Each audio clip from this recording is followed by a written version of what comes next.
ఏ మగ నాయకుడికి ఇష్టంలే కాంగ్రెస్లో.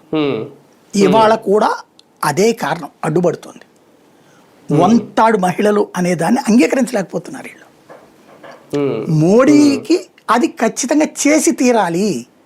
ఎందుకు ఒక మహిళగా ఉన్న ప్రియాంక గాంధీ లాంటి వాళ్ళు కూడా వ్యతిరేకిస్తున్నారా? అంటే వాళ్ళ పార్టీ ఏం చెప్తే అదే కదా వాళ్ళకి. ఇంకోటి ఇప్పుడు బాగా సమస్య వచ్చింది కాంగ్రెస్కి. లీడర్లు ఎక్కడ ఉన్నారు వాళ్ళకి దేశంలో? 33% మంది మహిళలు అంటే దాదాపు 280 ఎంపీ స్థానాలు.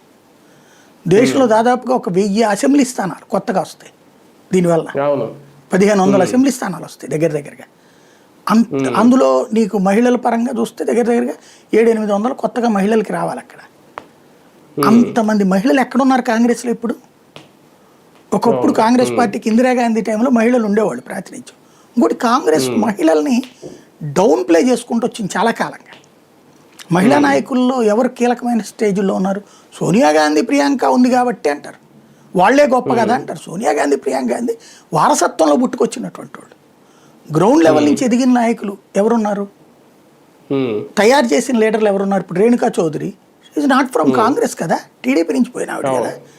కాంగ్రెస్ యాడ్ తయారు చేసింది నాయకురాళ్ళని, తయారైన నాయకురాళ్ళని తొక్కేసింది.